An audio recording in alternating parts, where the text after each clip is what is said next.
The Forgotten Paths. Be sure to subscribe for more scary stories. Now let's begin. The sun hung low in the sky as Ethan adjusted the straps of his hiking backpack.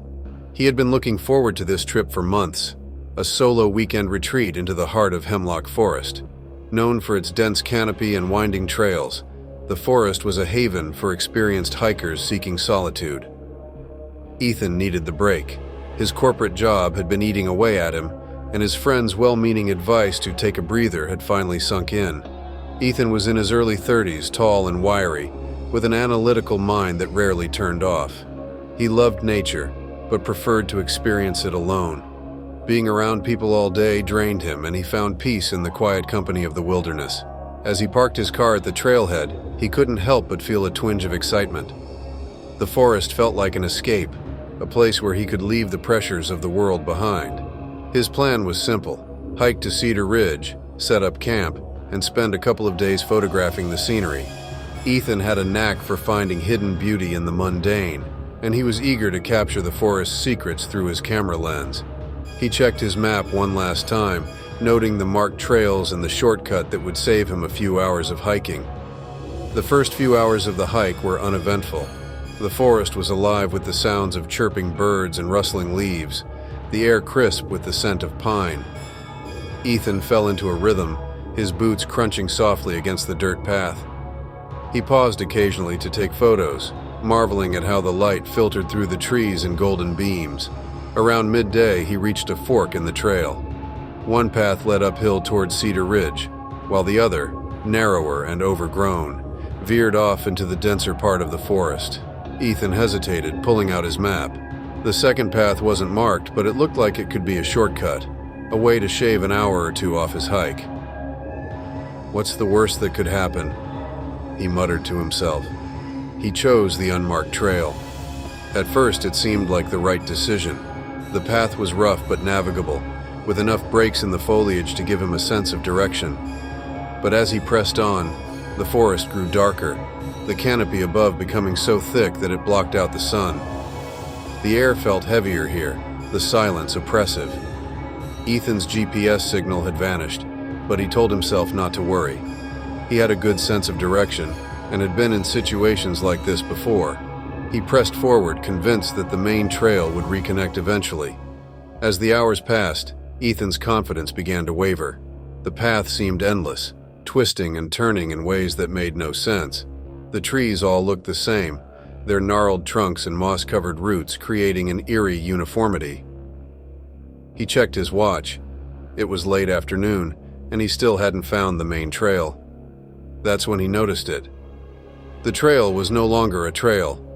The ground beneath his feet had become a carpet of tangled roots and fallen leaves, with no clear direction. Panic flared in his chest, but he forced it down. He needed to stay calm. Ethan decided to retrace his steps, but the forest seemed to conspire against him. Every turn looked identical to the last, and the landmarks he thought he'd passed earlier were nowhere to be seen. It was as if the forest had swallowed the trail whole. As dusk approached, Ethan's unease deepened. The forest, so vibrant and inviting that morning, now felt malevolent. The shadows stretched longer, and the temperature dropped sharply. He decided to set up camp and wait for daylight. He cleared a small patch of ground and pitched his tent, his movements mechanical as his mind raced with worry. After eating a granola bar, Ethan crawled into his sleeping bag and tried to sleep, but the forest wouldn't let him rest. Every rustle of leaves and snap of a branch set his nerves on edge, and then, just as he was beginning to drift off, he heard it, a faint whisper. It was so soft that he thought he'd imagined it, but then it came again, clearer this time. A voice, low and raspy, carried on the wind. He couldn't make out the words, but there was no mistaking the tone. It was beckoning him. Ethan froze, his heart hammering in his chest. He unzipped the tent just enough to peek outside. The forest was still, the trees swaying gently in the breeze, but the whispering continued, growing louder and more insistent. It seemed to come from all around him, echoing off the trees. Gripping his flashlight, Ethan stepped out of the tent. The beam of light cut through the darkness, but it did little to dispel the feeling of being watched. He called out, his voice shaky. "Hello?" Is someone there? No response. Just the whispers, swirling around him like a sinister lullaby. He turned in circles, shining the flashlight in every direction. That's when he saw it, a faint glow in the distance. It looked like a lantern, swaying gently as if carried by an unseen hand. Desperate for answers, Ethan followed the light, his steps quick and unsteady. The whispers grew louder with every step, the voice becoming clearer. This way. He didn't realize he was crying until he felt the tears streaming down his face. The light led him deeper into the forest to a place where the trees grew impossibly tall and close together, their branches intertwining like skeletal fingers. The air was suffocating, thick with the smell of decay. And then he saw it. A clearing with a single tree in the center. Its trunk was blackened and twisted, its roots sprawling across the ground like veins. Hanging from its branches were dozens of objects. Broken compasses, rusted watches, and scraps of fabric. Ethan's eyes widened as he recognized some of the items as belonging to other hikers who had gone missing in Hemlock Forest over the years. The lantern's glow faded, leaving Ethan alone in the clearing. The whispers stopped, replaced by a deafening silence. And then, the tree moved. Its branches creaked and groaned as they stretched toward him, the objects hanging from them clinking like wind chimes. Ethan stumbled back, but the ground beneath him gave way, pulling him into darkness. When Ethan's body was found weeks later, it was unrecognizable. The search party discovered him in the clearing, his camera clutched tightly in his hand. The photos on the memory card showed nothing but darkness, except for the final image. It was a blurred shot of the twisted tree, its branches reaching toward the sky. And in the background, barely visible, was the faint outline of a path that no one dared to follow, the forgotten path. The aftermath, Ethan's disappearance, was a ripple that turned into a tidal wave. When he failed to check in after his planned return, his sister Rachel was the first to notice. Rachel was 2 years younger than Ethan and had always admired his adventurous spirit, though it often left her worrying. When his phone went straight to voicemail and his texts went unanswered, Rachel's concern grew into panic. She contacted the authorities, who assured her that it was likely a simple case of being delayed in the wilderness. But Rachel knew better. Ethan was methodical and responsible, never one to stray far from his plans without letting someone know. She drove out to the trailhead with his best friend, Marco, and together they joined the initial search efforts. The search lasted for weeks. Teams of volunteers combed the forest, their calls echoing through the trees. But the forest seemed to swallow their voices whole. When Ethan's body was finally discovered, the news struck like a hammer. A pair of hikers found him in a remote clearing, his camera clutched in a death grip. The search party had scoured the area multiple times before but claimed they had never seen the clearing, as if it had appeared overnight. The coroner's report raised more questions than answers. Ethan's body showed no signs of animal attack, nor was there evidence of a fall or other injuries that might explain his death. Instead, his face was frozen in an expression of sheer terror. The official cause of death was listed as cardiac arrest, but the coroner admitted it was unusual for a healthy man in his early 30s to suffer a heart attack without a clear trigger. Rachel took the news hard.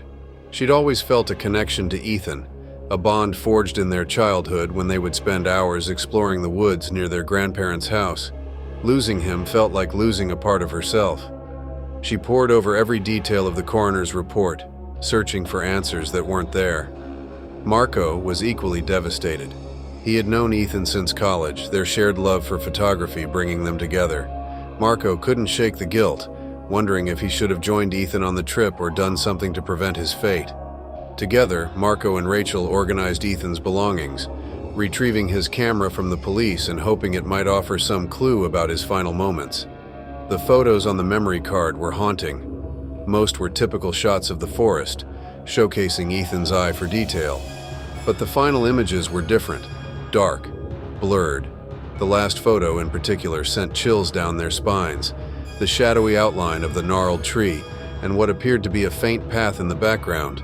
Rachel couldn't shake the feeling that the tree was watching her. Ethan's funeral was held on a gray, overcast day. Friends and family gathered in the small-town church where he and Rachel had grown up. The service was somber, the air thick with unspoken questions and grief. Rachel delivered the eulogy, her voice steady despite the lump in her throat. "Ethan was more than my brother, he was my best friend," she began. "He had a way of seeing the world that most of us miss. Where others saw ordinary trees or abandoned buildings, Ethan saw stories. He lived for adventure and for capturing the beauty in things others overlooked.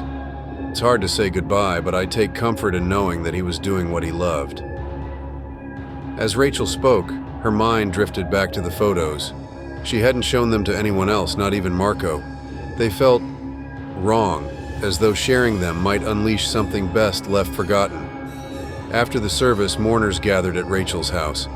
Marco stayed close to her side, helping to entertain guests and fend off well-meaning but exhausting questions about what had happened. As the crowd thinned, Rachel and Marco found themselves alone in the living room, a quiet settling over them. "Do you think we'll ever know what really happened?" Rachel asked, breaking the silence. Marco hesitated. "I don't know. Maybe some things aren't meant to be understood." Rachel nodded but couldn't accept that answer.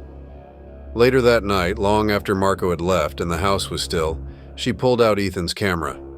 She stared at the final photo, her fingers trembling as she zoomed in on the tree. The more she looked, the more she was convinced she saw something. A face, or was it just a trick of the light? She closed the laptop abruptly and decided to try to sleep. But sleep wouldn't come. Every time she closed her eyes, she saw the tree, its twisted branches reaching out as though beckoning her. And somewhere, faint but unmistakable, she thought she heard a whisper. In the weeks that followed, Rachel's obsession with the photo grew. She began researching Hemlock Forest, uncovering stories of hikers who had gone missing over the years. The pattern was too consistent to ignore. All had disappeared near the same unmarked section of trail. Locals spoke in hushed tones about the forgotten path, a place that seemed to exist and vanish at its own whim. Marco tried to talk her out of pursuing it, warning her that she was risking her safety, but Rachel couldn't let it go. She felt an inexplicable pull, the same pull that must have drawn Ethan to the path. Against Marco's protest, she packed a bag and set out for Hemlock Forest, determined to uncover the truth. As she stood at the trailhead, staring into the forest's dark expanse, she whispered a promise to Ethan. "I'll find out what happened to you. I swear it." With that, she stepped onto the trail, the whispers of the forest already beginning to stir around her. Subscribe for more scary stories. See you in your nightmares.